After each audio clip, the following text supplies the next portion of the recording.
Hello guys, today we are going to attempt 21st January JEE Mains 2026 paper morning shift. Okay, so here we will only attempt physics once.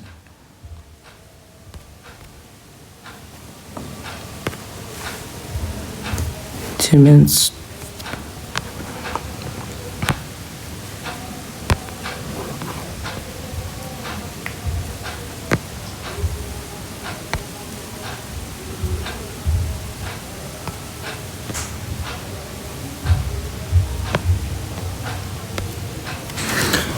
Initially, a satellite of 100 kg in a circular orbit of radius 1.5 RE. Okay, so a satellite of 100 kg in a circular orbit of radius 1.5 RE. So satellite radius is 1.5 RE. Satellite can be moved to a circular orbit of radius 3 RE by supplying itna of energy. Next question.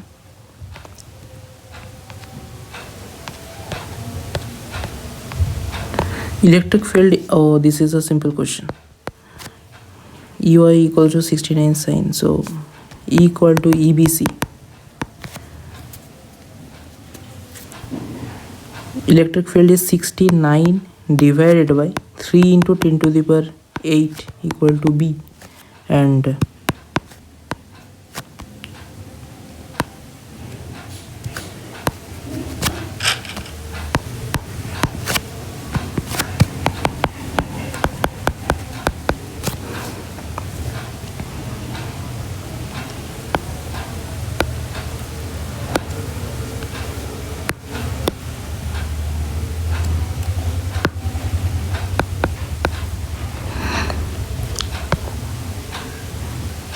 the phase will be same. So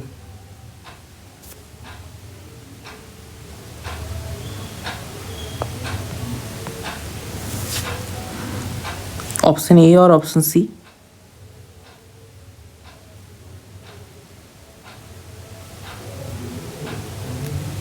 Okay, direction also, right? So it will obviously C option cannot be correct. Option A will be correct because both are mutually perpendicular. Next, this is the Bernoulli's theorem and ideal gas equation are mixed.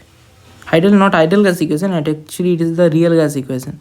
Real gas equation and Bernoulli's theorem are mixed, I think. So if T has dimension of time, ठीक है, then the dimension of A and B. देखो ये हमारा P है और कभी अगर addition होता है ना तो दोनों का डायमेंशन सेम होता है. सो P तुम्हारा जो होता है pressure equal to force per unit area. ठीक है, तो फोर्स हमारा मास इंटू एक्सेलरेशन होता है, एरिया हमारा एल स्क्वायर होता है, acceleration L T to the power -2 होता है, मास हमारा M L T to the power -2 divide by L square. So L and L R cancel out, M L to the power -1 T to the power -2. Done. ये हमारा pressure बन गया और A बाटे B T square equal to ये ही M L to the power -1 T to the power -2 होगा. तो ए बाई बी हमको मिल गया एंड ए और बी मिल गया बिल्कुल. सो और हाँ, जो एच प्लस बी टी है दैट मीन्स जो एच है जो कि एल है equal to B T. So B equal to L T to the power -1. Done. Now m to the power 0 l t to the power -1 b equals to a will be m l to the power -1 t to the power 0 a by b into b it will be. So a equal to m l to the power -1 t to the power 0 into m to the power 0 l t to the power -1 equal to m l to the power 0 t to the power -1. This answer and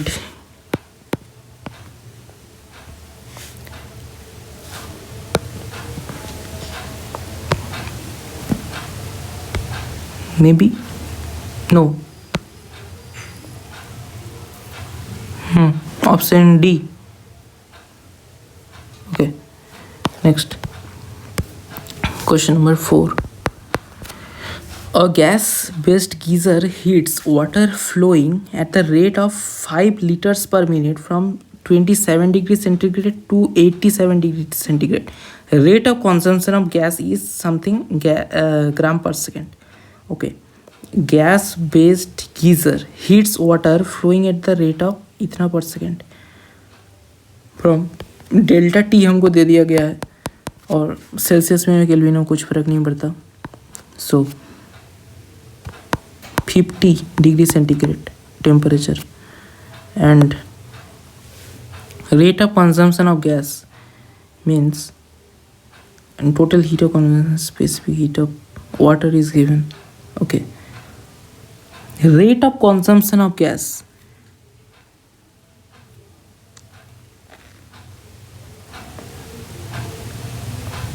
dm बटे dt.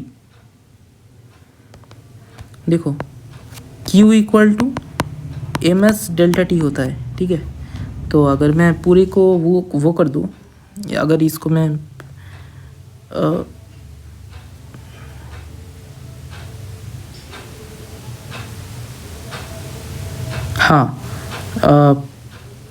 Heats water flowing at the rate of इतना पर second.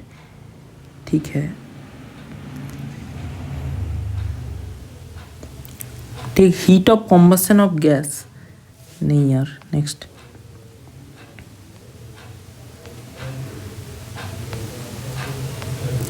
हाँ, given circuit works ऐसे. ये काफ़ी easy question है. देखो यहाँ पर ए जा रहा है, ए जा रहा है, तो यहाँ पर ए प्लस बी का मॉड लगेगा. यहाँ पर सॉरी मैंने गलती कर दिया है. यहाँ पर ए प्लस ए जो कि अल्टीमेटली ए ही बन जाता है, ऐसी बड़ी बात नहीं है. और इसमें भी बी प्लस बी उसका बार जो कि अल्टीमेटली ए बार बन जाता है, और ये हमारा प्यारा सा बी बार बन गया. ठीक है, नाउ अगर इन दोनों को हम ऐड करें, सो ए बार प्लस बी बार का होल बार बन गया. ठीक है, इसको पहले वो कर लेते हैं, इसको पहले निपटा लेते हैं. ए डॉट बी बन गया इसका मतलब, और ए डॉट बी बना. That's very nice. A dot B बना और ए डॉट बी का होल बार हमको चाहिए. ए डॉट बी का होल बार चाहिए, मतलब ये हमको नैंड गेट चाहिए. NAND gate done. NAND gate ये वाला D option NAND gate. Next 1 metre, ये ऑप्शन क्वेश्चन नंबर 6 है. A 1 metre long metal rod complete the circuit shown in figure. A long metal rod A B 1 metre का. ठीक है, मतलब यहाँ पर अगर हम ऐसे ड्रॉ कर रहे हैं, एक सेकेंड, इसको थोड़ा गलती कर दी हमने. अब इसको अगर हम ड्रॉ कर रहे हैं, देखो ऐसे जा रहा है, ऐसे ऐसे ऐसे ऐसे चला गया. उसके बाद ए बी जो रॉड है ना, ये हमारा सर्किट को कंप्लीट कर रहा है. डन. ये 2 ओम है ए बी, और ये 1 मीटर का रॉड है, 1 मीटर. सो ये अगर complete the circuit shown figure the area of the circuit perpendicular to the magnetic field. हाँ, सर्किट का एरिया हो इसलिए परपेंडिकुलर मैग्नेटिक फील्ड होगा. मैग्नेटिक फील्ड हमको दे दिया है 0.1 टेस्ला. डन. एक the resistance of the total circuit is 2 ohm. Okay, हाँ दिया भी हुआ है 2 ohm. Then the force needed to move the rod towards the right of the speed. अगर फोर्स की बात करें, राइट फोर्स कितना लगेगा, तो फोर्स इक्वल टू हमारा हमेशा आई बी एल साइन थीटा होता है, बट आई बी एल ही ठीक है अभी के लिए. तो वेलोसिटी भी हमको दिया है with constant speed is 1.5 metre per second. ठीक है, E equal to B L V भी होता है कभी अगर काम लग जाए, है ना. सो यहाँ पर एल भी पता है. ई एम एफ तो हम निकाल सकते हैं, रेजिस्टेंस निकाल सकते हैं, तो करंट भी निकाल लेंगे. वाह वाह वाह, क्या बात है. तो ई एम एफ पहले निकाल लेते हैं. बी हमारा 0.1, जिसको हम ऐसे लिख लेते हैं 1/10 इंटू एल कितना, लेंथ कितना दे दिया है, 1 मीटर का दे दिया है. वी वेलोसिटी हमको, ये वेलोसिटी है भाई, वोल्टेज मत समझ लेना, है ना. 1.5 है, तो 15/10, सो 15/100 इट विल बी 0.15. कोई बात नहीं. अब 15/100 भी में भी सही है, फ्रैक्शन में रहेगा ना तो चीज़ें अच्छा रखता है। एक सेकंड भाई, क्या हो गया? 15/10 था ना। हाँ, नाउ रेजिस्टेंस हमारा 2 ओम है, तो V इक्वल टू आई लगा लेते। 15/100 इक्वल टू आई इंटू 2 नीचे आ जाएगा, 2 इंटू, सो ये वाला आ गया। अब करंट तो आ गया, ये अब करंट आ गया, बहुत बढ़िया। फोर्स हमको निकालने के लिए बोल रहा है, राइट? तो फोर्स के लिए फोर्स IBL 15/2 इंटू 100, ये हमारा 10 इंटू लेंथ हमारा 1। सो इसका कितना आ रहा है, कितना न्यूटन पूछा है, ठीक है। यहाँ पर कुछ यूनिट वगैरह का दिक्कत तो नहीं हुआ ना? अच्छा नहीं, ऑप्शन में भी दिया है भाई, फिर तो ठीक है, ठीक है। अब एक सेकेंड, 7.5 आ रहा है बिल्कुल, फिर तो ये वाला आंसर आ जाएगा। हाँ, नेक्स्ट, यूनिफॉर्म रॉड है जो कि झूम रहा है कुछ कुछ। Uniform rod of mass M and length L, ठीक है। ये वाला हमारा डंडा है, ये वाला डंडा है, और ये वाला डंडे से हमारा कुछ रॉड वगैरह झूम रहा है, ये वाला हमारा रॉड वगैरह झूम रहा है, और ये लेंथ L है, ये लेंथ L है, ये A है और ये B है, ठीक है। Uniform rod of mass M and length L, बहुत बढ़िया। इसका मास M है, इसका M मास का है, ठीक है ना। तो नीचे अगर कुछ mg वगैरह लग रहा होगा तो वो mg लगेगा। And length L by means of 2 identical inextensible string metre tension in one string immediately after the other string is cut, ठीक है। मतलब एक स्ट्रिंग को मैं अगर कट कर देता हूँ, देखो एक स्ट्रिंग को अगर मैं कट कर देता हूँ, स्ट्रिंग कटिंग वाला क्वेश्चन आ गया, तो अगर मैं कट कर देता हूँ इसको, तो दूसरे में कितना टेंशन डेवलप हो जाएगा। मुझे जितना लगता है 2T इक्वल टू mg हम बोल सकते हैं, है ना। 2T इक्वल टू mg तो बोल ही सकता है यार। तो एक टेंशन में कितना लग जाएगा, mg/2। अगर एक कट हो गया तो mg/2 लगना चाहिए। इसमें तो कुछ और दिख नहीं रहा मुझे, बस इतना ही लगना चाहिए। नेक्स्ट, conducting circular loop, देखो question number 8, conducting circular loop of area 1 metre square placed perpendicular to a magnetic field. तो यहाँ पर हम मैग्नेटिक फील्ड ऐसे मान लेते हैं, तो मैग्नेटिक फील्ड मान लेते हैं, और यहाँ पर एक सर्कुलर लूप है, ठीक है, सर्कुलर लूप है।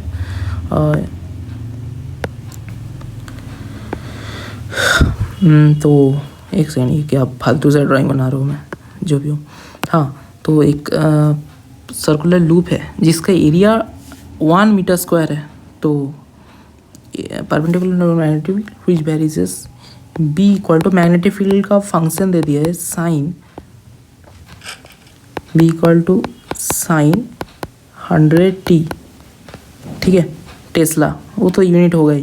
रेजिस्टेंस हमको दे दिया है 100 ohm. Average thermal energy dissipated, अच्छा energy loss in the loop in 1 period, energy loss, seriously भाई ये क्या होगा, ठीक है।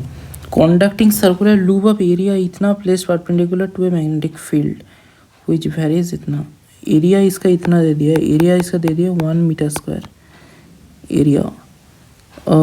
एक सर्कुलर लूप का एरिया πr² होता है, πr², तो इससे मुझे r तो मिल जाएगा, पर B equal to sine 100t tesla. Resistance अगर 100 ओम दे दिया है, एवरेज थर्मल एनर्जी डिसिपेटेड कितना होगा। देखो पाई के टर्म्स में तो मुझे लाना ही है, इसमें कोई शक नहीं है। और ये 1 साइन 100t मतलब 100t मतलब ऐसा है, तो ओमेगा इक्वल टू 100 आ गया, ठीक है। तो ओमेगा इक्वल टू 100 आ गया। एनर्जी लॉस का फॉर्मूला क्या होता था, एनर्जी लॉस या काइनेटिक एनर्जी, अच्छा रेजिस्टेंस भी है, रेजिस्टेंस भी 100 ओम है। Then the average thermal in 1 period,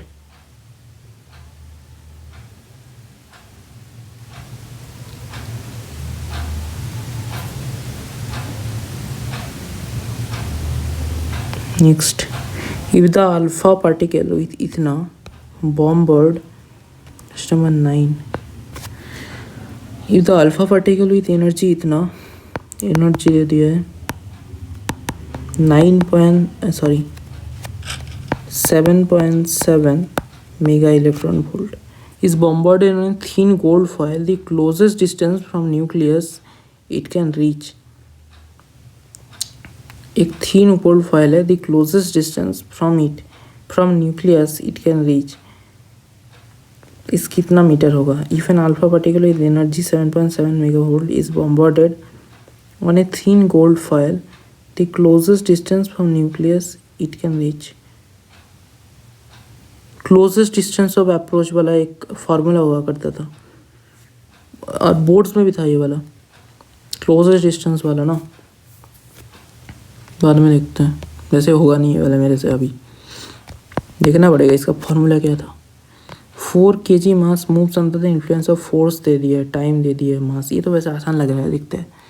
force equal to 4 TQ I cap minus 3T J cap. Okay, and force इतना, T is the time in second, 4 kg. Mass हमको दे दिया है 4 kg और T is the time in second.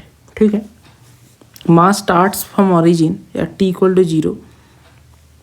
Okay, velocity and position after T equal to 2. Velocity कितना होगा और x कितना होगा, कोई बात नहीं. पहले एक्सेलरेशन तो हम इजीली निकाल लेंगे ना, क्योंकि फोर्स बराबर m होता है तो m से डिवाइड कर देता है. सो ये TQ I cap minus 3/4T J Kaif ये आ गया.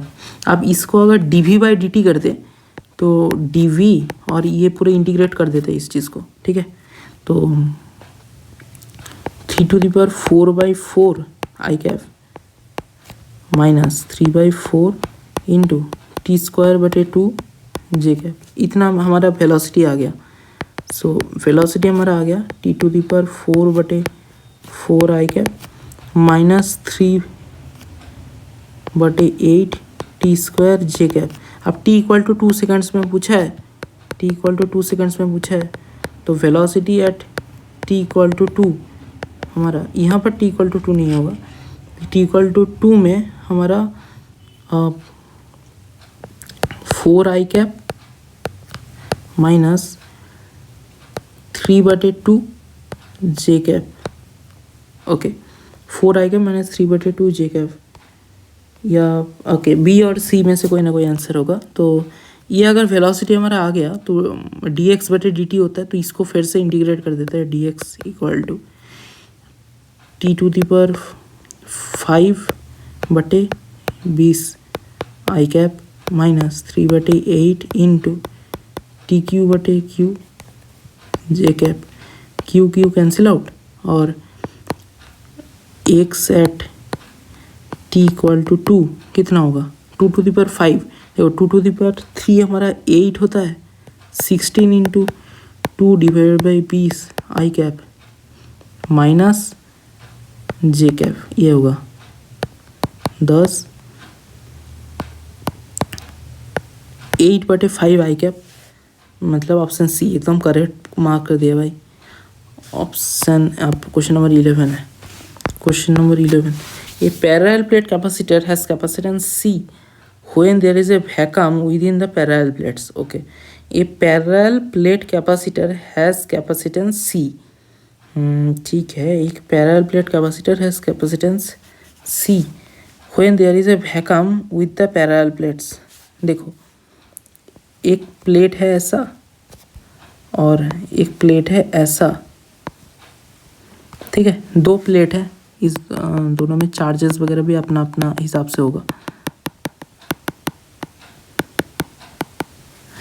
तो ए सीट हैविंग थिकनेस इथ थर्ड. ओके, तो इसका जो फॉर्मूला होता था यार, डाइलेक्ट्रिक वाला शायद यहाँ पर पूछ रहे हैं, maybe C equal to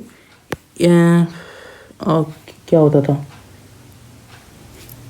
A∈0 divide by D minus T into 1 minus 1/k, ये वाला फॉर्मूला होता था. तो vacuum within the parallel plates, a sheet having thickness इतना तो third of the separation between the plates, मतलब thickness T equal to d/3 and relative permittivity k between the plates, कोई बात नहीं, 1-1/k, ठीक है। तो a epsilon naught divided by, ये सी डैश है, ठीक है ना, सी डैश कैलकुलेट कर रहे हैं हम, ए epsilon not divide by D, इसको हम किसके टर्म्स में रखे ऑब्वियसली डी माइनस टी को हम एक्चुअली d/3 के टर्म्स में रखेंगे इंटू 1-1/k। तो देखो इसको हम क्या करते हैं, ए epsilon naught divided by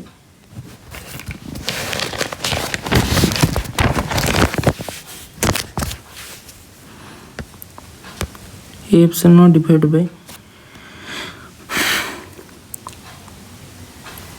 d minus d/3 plus d/3k, यहाँ 3/3 ए epsilon naught divided by 2d/3 plus d/3k, ठीक है।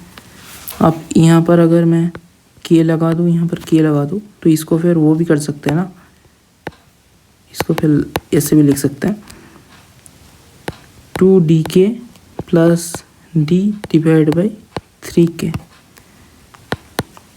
इक्वल टू अब 3k into A epsilon not divide by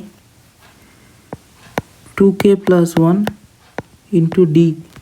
ये वाला जो है ये हमारा पुराना वाला कैपेसिटेंस था, तो हमारा बन जाएगा 3c ये डिवाइड बाई 2k प्लस 1, ऐसा आ रहा है 3kc divide by 2k plus 1, option D. Next, potential energy versus का कुछ ग्राफ वगैरह पूछा है, okay. Question number 12, potential energy v versus x का ग्राफ दिया है, rank various regions as per the magnitude of the force f acting on a particle from high to low, okay.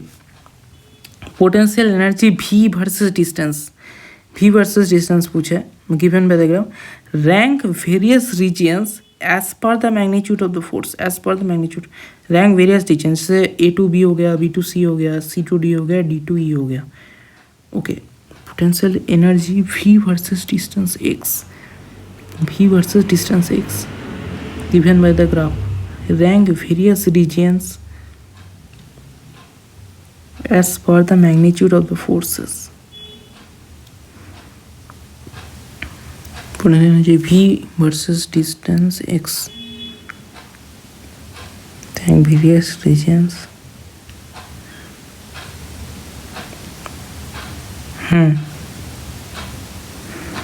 तो पूछ रहा है कि इसमें फोर्स ज़्यादा होगा, तो कहीं ना कहीं हमें v और x के बीच में रिलेशन एस्टेब्लिश करना पड़ेगा, जिसमें हमारा स्लोप जो है वो f की तरफ काम करेगा, ठीक है, ओके। सो इसका लिखना आसान है। फोर्स देखो, फोर्स क्या होता था, k² डिवाइड बाई r², यही होता था ना। पोटेंशियल कितना होता था, k/q, पोटेंशियल एनर्जी भाई पूछा है, तो पोटेंशियल भी नहीं, पोटेंशियल एनर्जी पूछा है, k/q² डिवाइड बाई r, ठीक है। तो F बराबर पोटेंशियल एनर्जी इंटू 1/r, इतना करेक्ट है? हाँ सर, इतना तो करेक्ट है। हमें पूछा है पोटेंशियल और उसके बीच में, रेडियस के बीच में, हाँ ठीक है।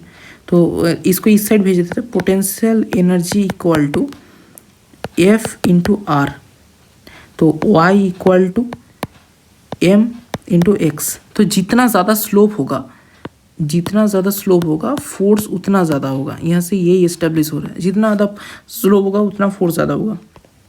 स्लोप किसका सबसे ज़्यादा है, स्लोप तो हमारा बी का स्लोप सबसे ज़्यादा है। देखो जो हमारा BC है, BC है, इसका स्लोप सबसे ज़्यादा है।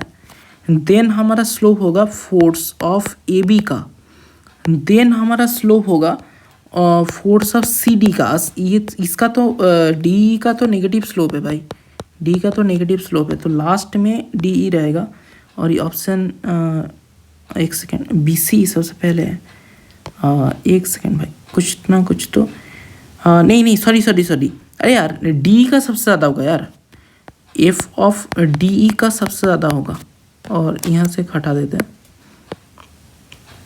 डी का सबसे ज़्यादा होगा, क्लियरली दिख रहा है। नेगेटिव स्लोप कहाँ है भाई, पॉजिटिव एक्स एक्सिस से स्लोप कैलकुलेट किया जाता है ना, तो डी का सबसे ज़्यादा है, डी का अरे सी डी का, अबे सी डी का सबसे ज़्यादा है, क्या कर रहा हूँ मैं यार, एफ ऑफ सी डी। तो देखते हैं आप, सी डी, उसके बाद डी, उसके बाद बी सी है, ये क्या हुआ, बी सी सबसे लास्ट, ऐसा कैसे हो सकता है।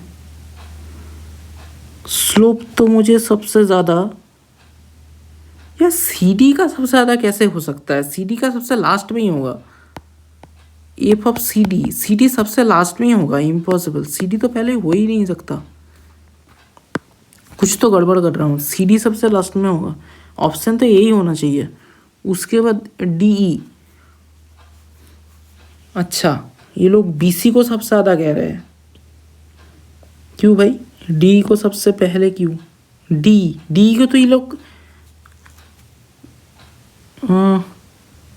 डी वाला बात थोड़ा वो लगा यार, ये लोग फिर negative x axis slope calculate कर रहा है, मुझे लग रहा है, पता है, हाँ ये लोग वही कर रहा है, यहाँ पर फिर डी डाल देंगे, फिर ऑप्शन यही करेक्ट होगा, उसमें तो कुछ है ही नहीं, ए बी ऑप्शन यही करेक्ट होगा।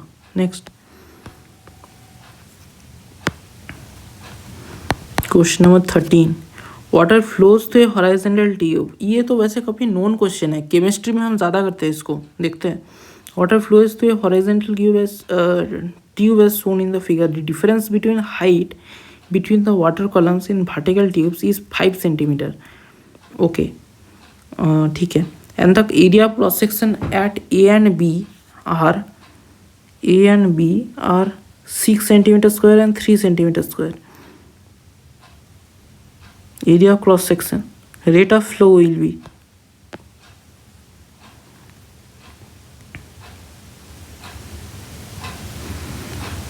पास्कल लॉ वाला चीज़ है क्या थोड़ा बहुत, बस उसमें तो फोर्स वगैरह आता था ना, रेट ऑफ फ्लो बोला है, A1 V1 equal to A2 V2 वाला कुछ नहीं, वो तो वाटर फ्लो से horizontal tube as show in the figure, ठीक है। Difference in height between two columns, may be Bernoulli's, मेरा बर्नौलीज लगा सकते हैं शायद, क्योंकि पी नॉट प्लस अब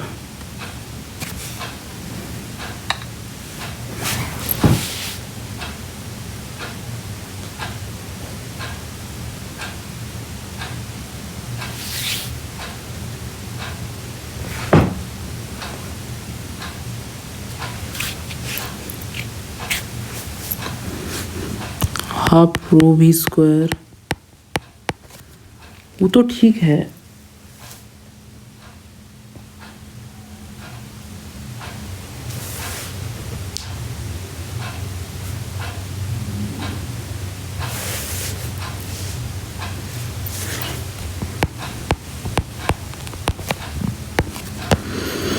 देखते हैं क्या आता है। Equal to P not plus half rho V two square plus rho G H two, इससे ही शायद आ जाएगा, देखते हैं।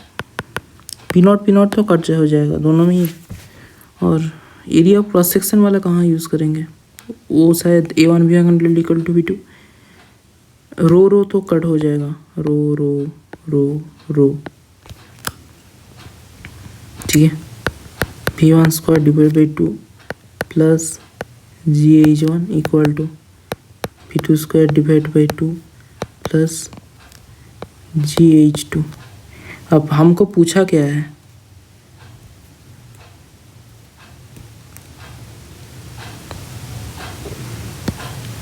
हाँ, v1 square by v1 square minus v2 square by 2 equal to g into H minus h1। और ये वाला चीज़ हमको दे दिया है 5 सेंटीमीटर, जिसको हमें मीटर में कन्वर्ट करना पड़ेगा। नहीं, सेंटीमीटर में ही रख देते क्या, देखते हैं। जी का वैल्यू बाद में परेशान कर सकते हैं, देखते हैं। a1v1 इक्वल टू a2v2, वरना तो सबको ही मीटर में कन्वर्ट करना पड़ जाएगा। इससे अच्छा जी को ही कर देंगे, जी को अभी के लिए जी रख देते हैं।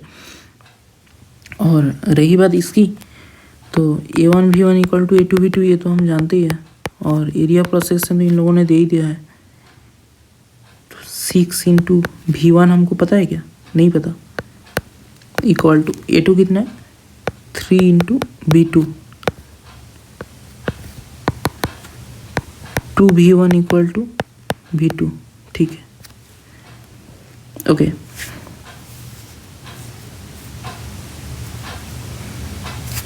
रेट ऑफ फ्लो पूछे ना, रेट ऑफ फ्लो आप कितना जल्दी फ्लो कर रहा है।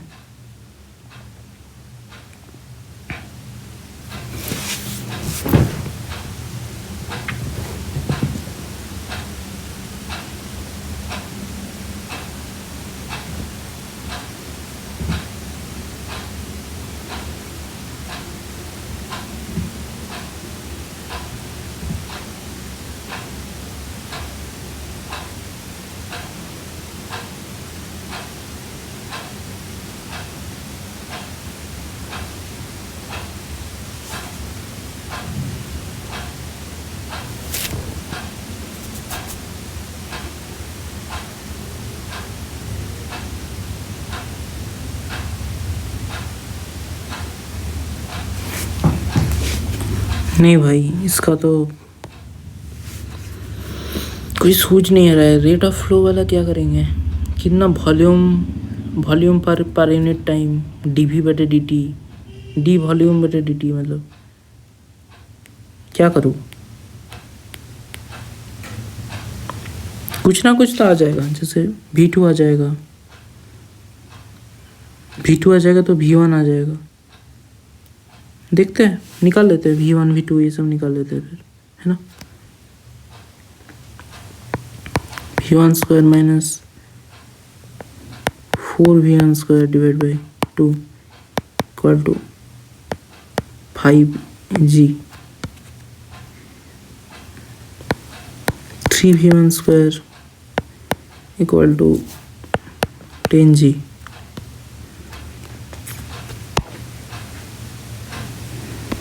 ये कैसी बात है। हाँ, मतलब v1 आया,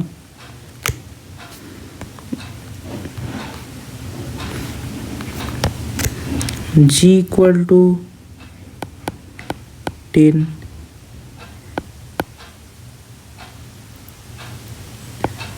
1000/1000 centimetre per second square,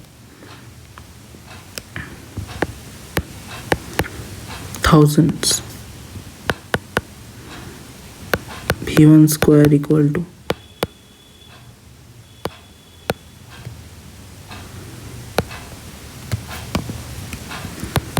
v1 हमारा आ गया 100/√3। ओके, तो v2 हमारा क्या आ जाएगा, v2 आ जाएगा 200/√3। ओके, 200/√3 आ गया, ठीक है। पर हमको रेट ऑफ फ्लो पूछा है।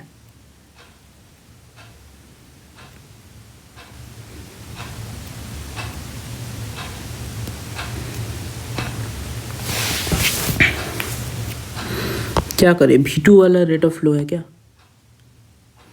v मतलब वरना क्या करें, क्योंकि दोनों का अगर सब्ट्रैक्ट करेंगे फिर 100/√3 आएगा, उससे तो कुछ होने नहीं वाला। 200/√3 ऑप्शन में दिया हुआ है, तो इसी मान लेते हैं।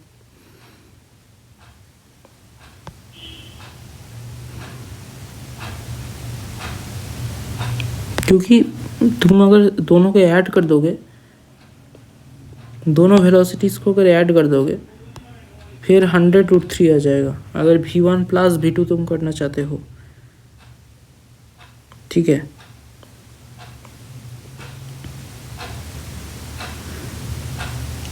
दोनों को ऐड कर सकते हैं, v1 प्लस v2 ना।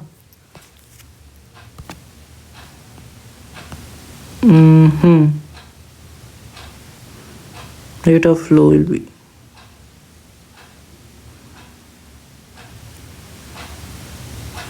ठीक है, 100√3, क्योंकि 300/√3 आ रहा है तो 100√3। Next question number 14। In aluminum and steel rods having length and cross section are joined to make total length of 120 centimeter rods of same length and cross section। Okay, एक ये तो वैसे आसान लग रहा है। एक स्टील का, एक एल्यूमिनियम का रॉड है और एक स्टील का रॉड है और सेम लेंथ है, इसका भी लेंथ L है, इसका भी लेंथ L है। Done. are joined together and cross section are joined together, are joined to make total length of 120 centimeter। Okay, 120 centimetre, मतलब दोनों ही लेंथ L है। ठीक है, तो 2L बराबर 120, L बराबर 60 सेंटीमीटर, इसमें इतना दिमाग लगाने वाले कुछ है ही नहीं, मतलब नहीं। So at 30 degree centigrade coefficient of linear expansion of aluminium steel और इतना अल्फा, और इसका अल्फा और इसका अल्फा दे दिया है। Length of composite rod when it is raise to इतना। ठीक है, ठीक है,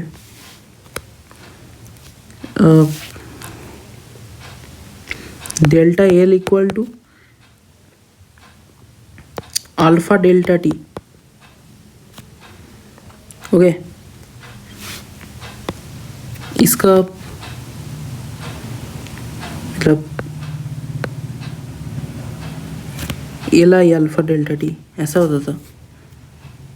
तभी अगर मैं L I into 1 plus alpha delta T, हाँ, एल अल्फा डेल्टा टी, ठीक है, यही होता था।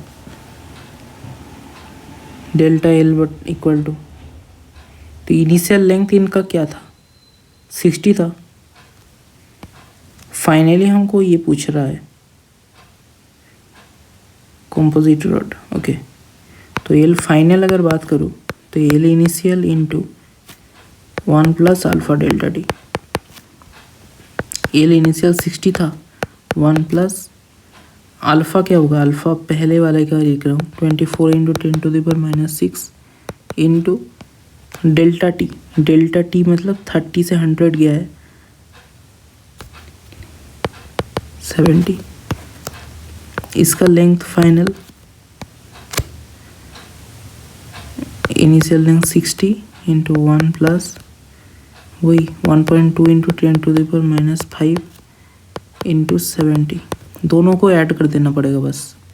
इसको पहले कर निकाल लेते हैं, 2 और ये तुम्हारा 1 है पहले वाले का। 60 इंटू 1 प्लस इंटू 100 में 10, तो 12 into 70 into 10⁻⁶ equal to 60 into 1 plus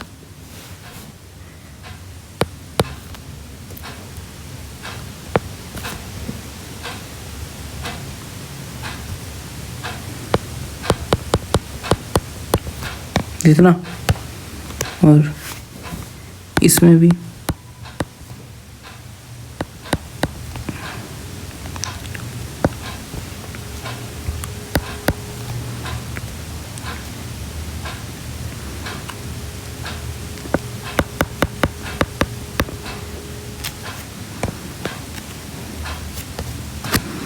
इसमें ये आ गया 60 into 1 plus 168 to 10⁻⁶, 60 into 1 plus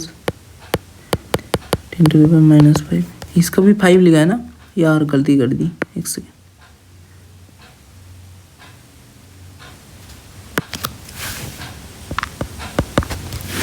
तो दोनों का हमको मिल गया है, बस दोनों का भी ऐड कर देना है। इसका क्या आ गया फाइनली 60 प्लस 60 इंटू 168 टू 10⁻⁵। और इसका आ गया 60 प्लस 60 इंटू 84 इंटू 10⁻⁵। इसमें ये 5 वाले के साथ मेरे को प्रॉब्लम है। अब देखो अल्फ़ा जो है ना वो पर डिग्री सेंटीग्रेड को लिखा है, सारे सेंटीमीटर में वैल्यूज दे के रखा है इन्होंने।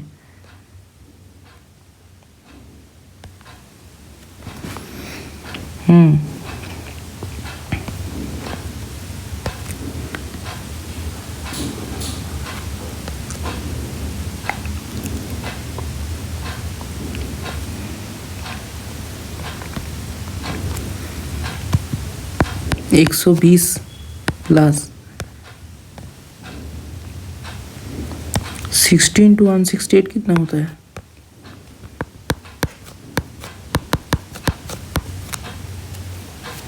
यार एक बात बता, 168 इंटू 60 और है यार, पहले 6 के साथ निकाल लेता हूँ भाई। 168 इंटू 6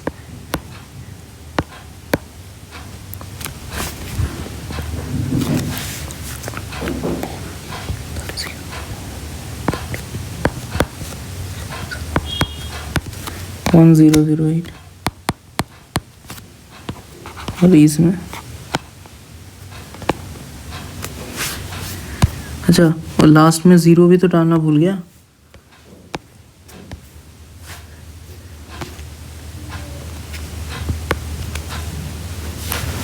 तो इसका कितना आ जाएगा फाइनली 1008 इंटू 10⁻⁴, मतलब 0.1008 0.1008।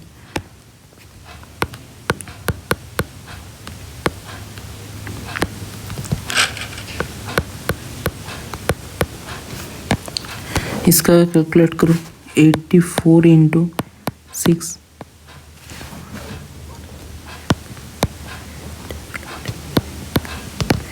5040 और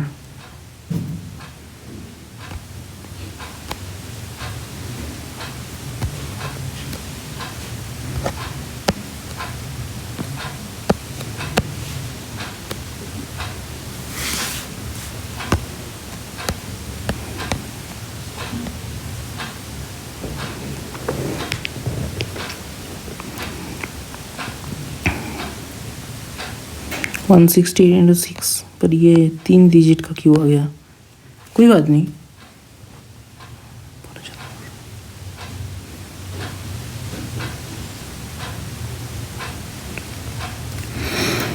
फाइव 5 अगर हुआ 0.0504, ठीक है। दोनों को ऐड करेंगे तो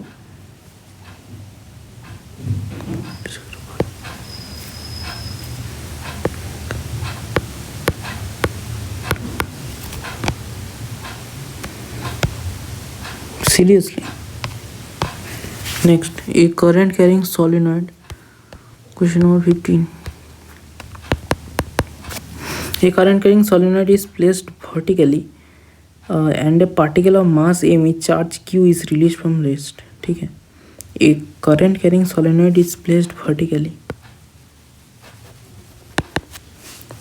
and a particle of mass m with charge q, ये ऐसा नहीं है। ओके, ऐसा तो क्वेश्चन सलीम सर के वन शॉट में कराया था उन्होंने, ऐसे एडवांस में भी आ चुका है ये क्वेश्चन, ठीक है। ये एक सोलेनॉइड है, एक सेकंड भाई अच्छे से ड्रॉ कर लेता हूँ। ये काफ़ी कॉमन क्वेश्चन है, वैसे एडवांस में आ चुका है। मतलब एक सोलेनॉइड है और पर मैं कर पाऊँगा या नहीं देखते। And particle of mass M and charge Q है। एक ऐसा पार्टिकल है इसका चार्ज क्यू है और मास एम है। इसको ऐसे गिरा देंगे ना, रिलीज फ्रॉम रेस्ट, बिल्कुल। और ऐसे ही ये थोड़ा स्लो डाउन हो जाता था जब इसके अंदर से जाता था। Particle moves along the axis of solenoid, ठीक है बिल्कुल भाई, बढ़िया।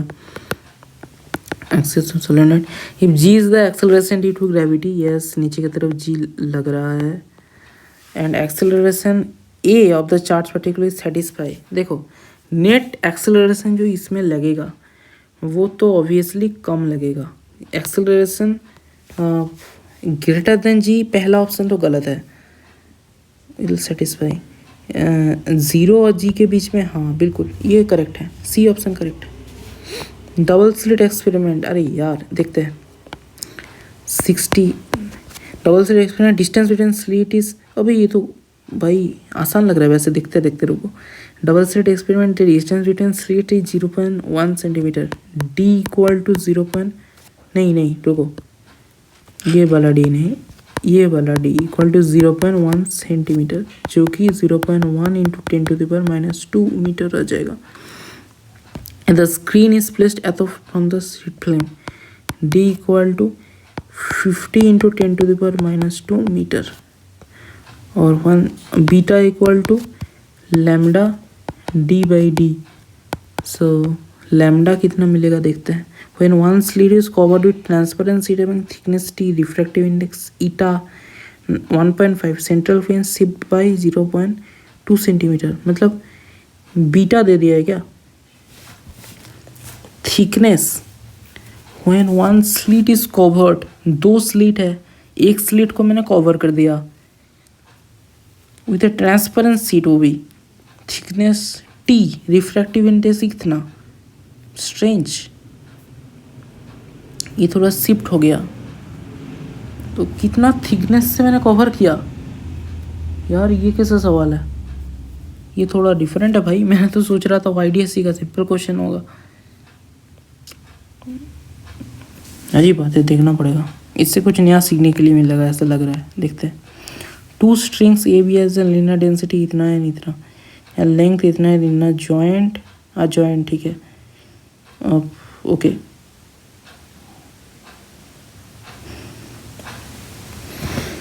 Free ends of A and B are tied to two rigid supports C and D, respectively, creating a tension of 500 Newton in the wire. Oh, two identical pulses sent from C and D ends, T1 and T2. Okay, respectively creating tension of eta in the wire. Linear density इतना and इतना, and length इतना and इतना।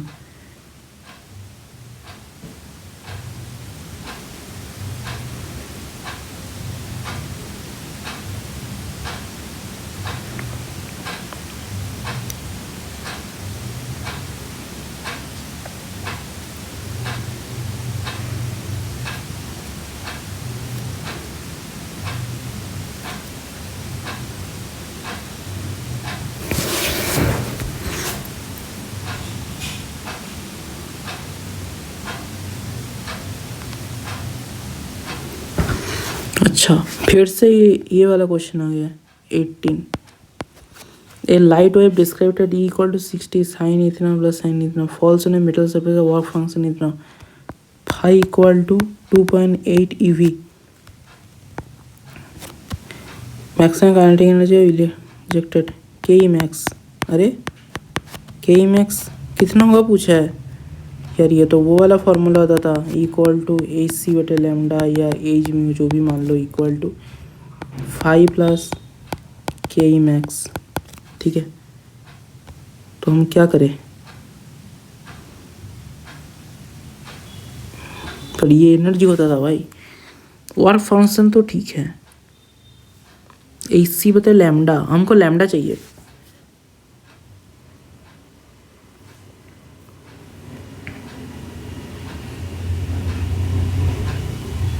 EBC magnetic field लेके भी हम कुछ नहीं करेंगे, हमको बस लैम्डा चाहिए, सच बताओ तो। 2πft फ्रीक्वेंसी कैसे मिलेगा, 2πf इक्वल टू इतना sine omega T plus omega T तो होता है। ये सी है 3, नहीं नहीं रुको रुको,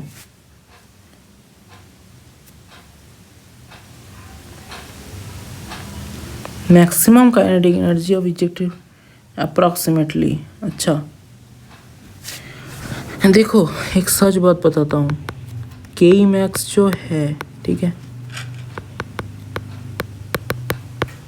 के ई मैक्स जो है ये अल्टीमेटली तुम्हारा ई माइनस, देखो एच म्यू की बात तो तुम भूल ही जाओ, जो होगा लैम्डा के ऊपर ही डिपेंड कर रहा है, ठीक है। फिर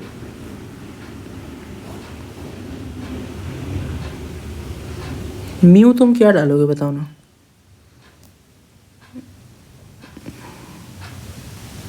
बारह सौ देसी लैम्डा भी तुम्हें किस में मिलेगा,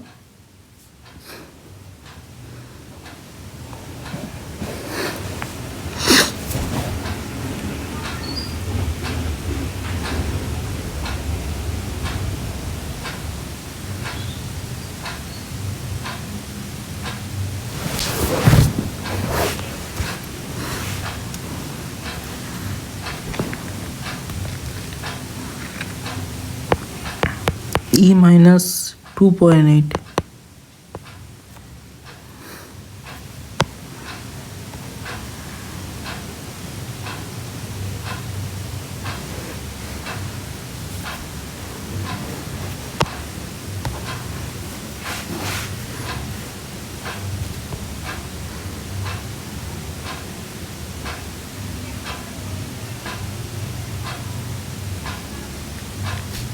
फेज इतना है, sine omega T plus sine omega T, sine omega 1t plus sine omega 2t।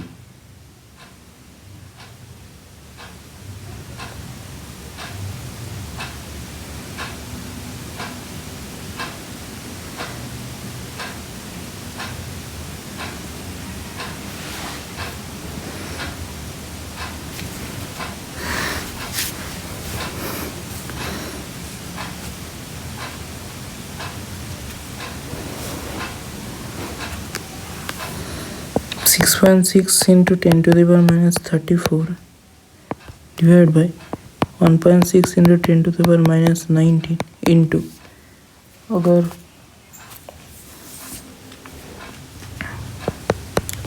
2 पाई 12 इंटू 10⁻15 ना,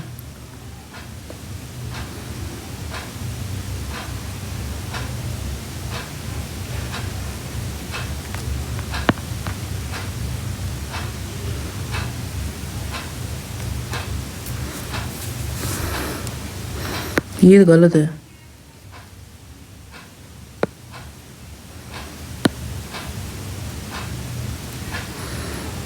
यहाँ पर ही आएगा इंटू 10⁻,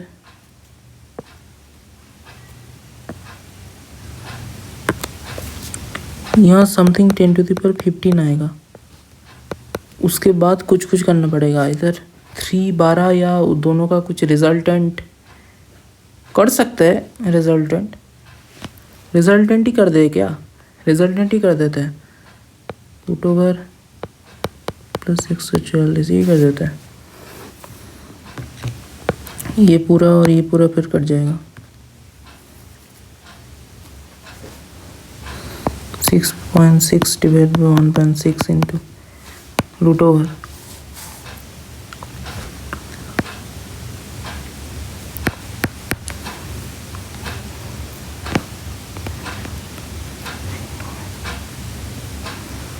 ये तो बहुत ही अजीब टर्म निकल गया, 153 का रूट 169 आ जाता तो फिर भी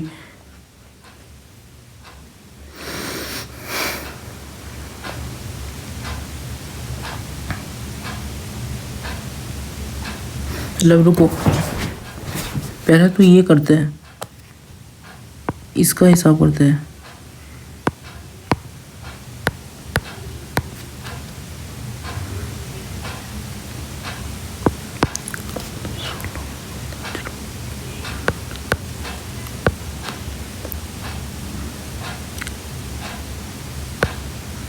4.1 इंटू समथिंग का आएगा।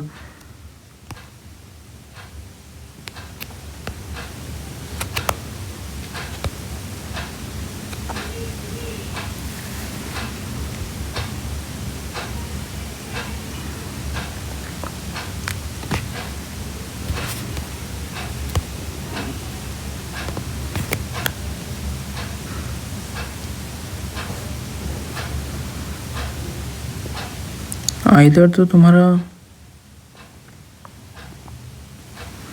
3.8 हो सकता है क्या? नहीं हो सकता। क्यों नहीं हो सकता मैं बताता हूँ। जैसे इधर तो तुम्हारा आंसर क्या होना चाहिए? अगर सपोज 3.8 ही होना चाहिए था तो समथिंग माइनस, जैसे मैग्नेटिक मैक्सिमम मैग्नेटिक सपोज 3.8 है तो ई बराबर तुम्हारा इधर तो हो सकता था 6.6,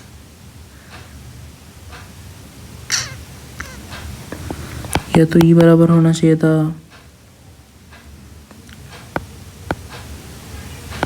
10.6, ई बराबर होना चाहिए था 8.8, ये तो ई बराबर होना चाहिए था 7.9, जो कि होना नहीं चाहिए वैसे लग रहा है। ठीक है, तो ये ई के वैल्यूज होने चाहिए। तो 4.1 तो क्या करूँ कि आ जाए? 3 से मल्टीप्लाई करने से भी काम नहीं बन रहा।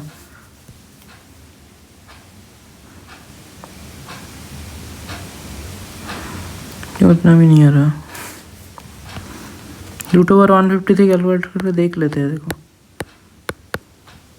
83,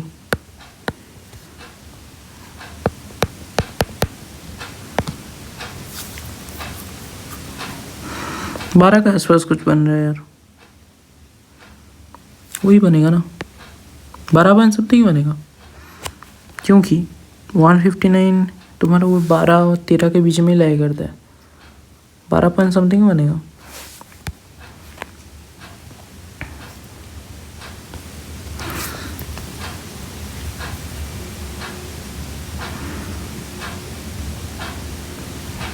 इसका तो आसपास कुछ आ ही नहीं रहा है। 6.6 ऐसे ही कैसे डाल सकते हैं?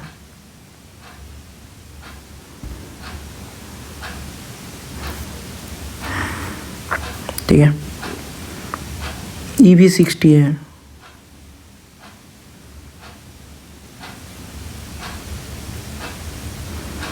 मैग्नेटिक फील्ड का तो कोई यूज़ है ही नहीं।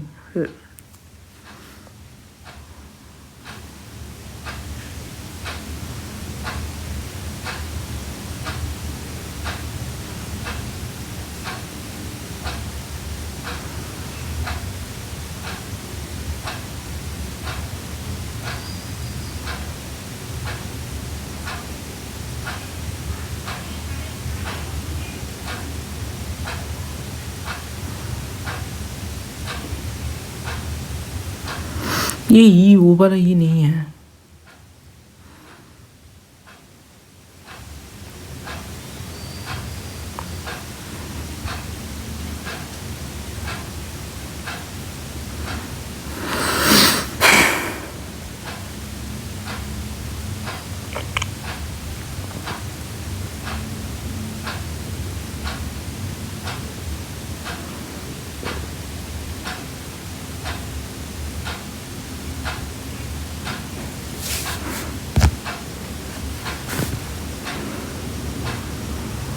नहीं,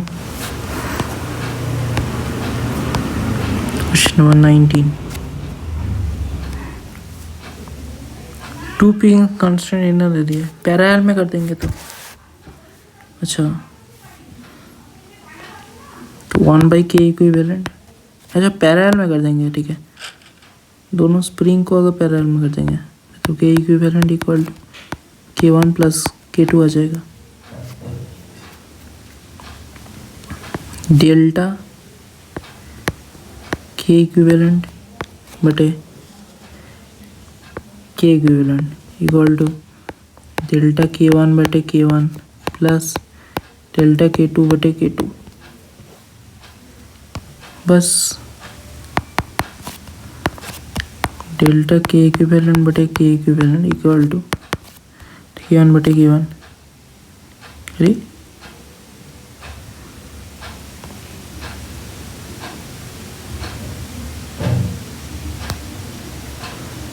ये कैसी बात है यार।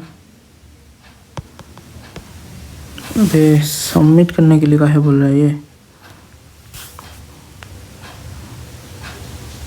करना ही पड़ेगा, कुछ कर ही नहीं सकते यार। 3 रॉन्ग हो गया वैसे, फिर मैं फिर से ट्राई करना चाहता हूँ। नहीं भाई, ये वाला वर्ड मुझे फिर से देना है।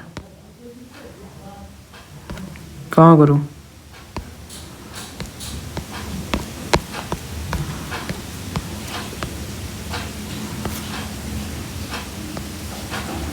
हाँ देखो, हाँ यहाँ से कर रहा था ना।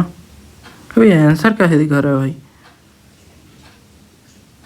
आंसर नहीं दिखाना था।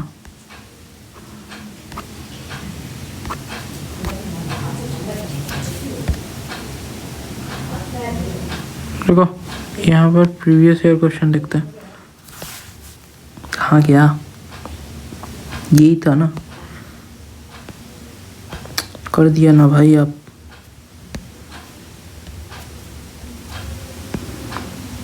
हाँ मैं फिर से देना चाहता हूँ इसको। कहाँ गया ये वाला? हाँ चलो, कौन सा कर रहा था? 17, ठीक है, नहीं 18, नहीं 19, ठीक है। ठीक है बेनल्ट, ठीक है इक्विवेलेंट K1 बटे K1 मतलब 0.2 divide by 10 plus K2 0.3 divide by 20। Solve करूँगा अगर इसे, 2 बटे 100 प्लस 3 बटे 200, 200 बटे 7 बटे 200 कर देते। परसेंटेज करने के लिए इंटू 100 करना पड़ेगा। सो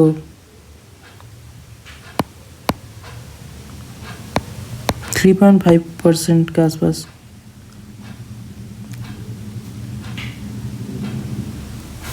ये क्या हो गया?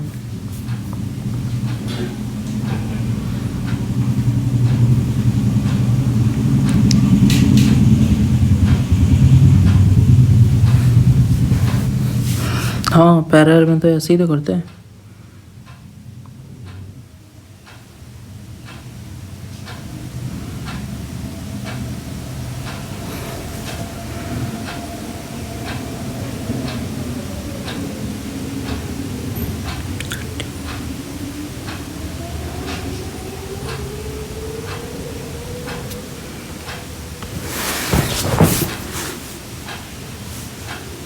थ्री पॉइंट फाइव का एक और है।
This one.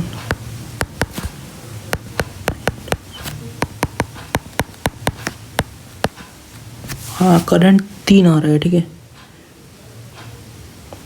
हीट जनरेटर पूछा है, आई स्क्वायर आर टी भी लिख सकता हूँ इसको।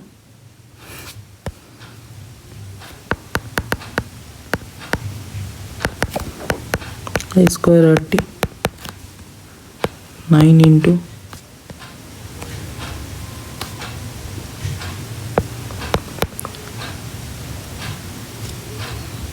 60 second.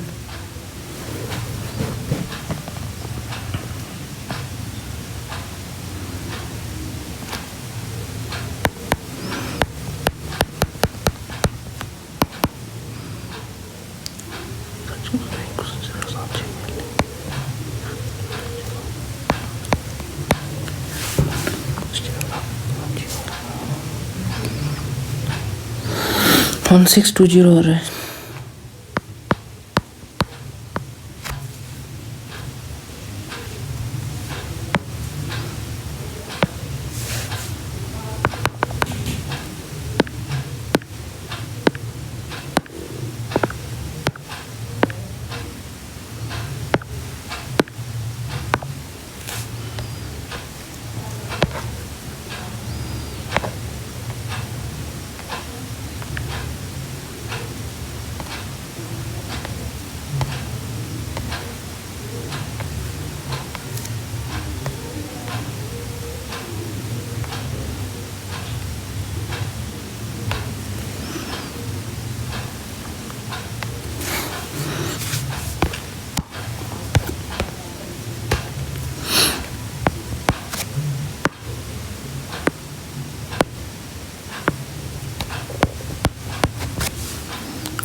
Two identical rods of mass m and length l are connected in shown in figure. Moment of inertia combined rod system rod and axis passing to the point P and perpendicular to the plane of the rods. ये तो काफ़ी बार टीचर्सों ने कर ही रखा है, screen से note करा रखा है।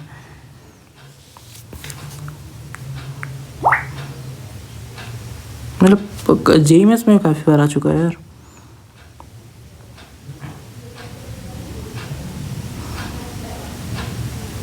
ठीक है, इसका तो एम एल स्क्वायर बाई 3 आ जाएगा, M L square by 3 plus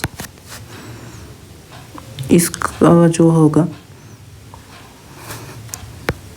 M L square by 12 plus M L square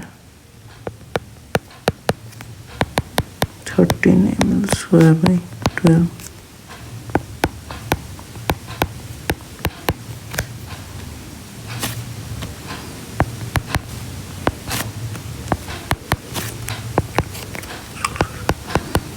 M L square by 17।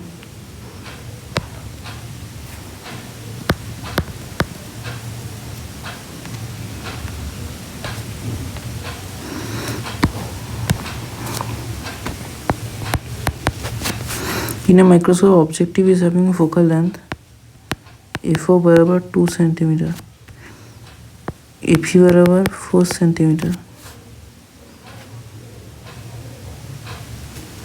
Tube length L बराबर F O plus F E equal to 32 centimetre. Strange tube length 32 कैसे हो सकता है यार, फिर तो मैं गलत लिख रहा हूँ।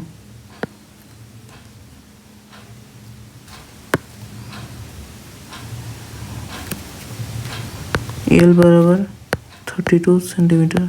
अच्छा, मैग्निफिकेशन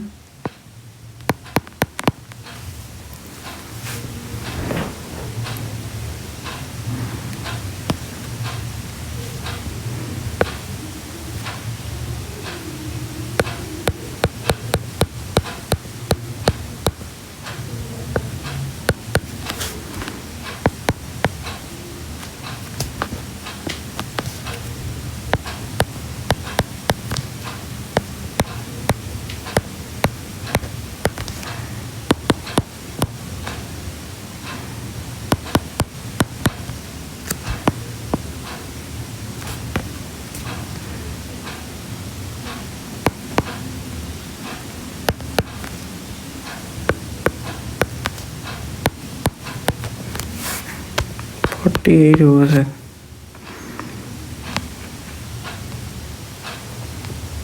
ये हट क्यों नहीं रहा है?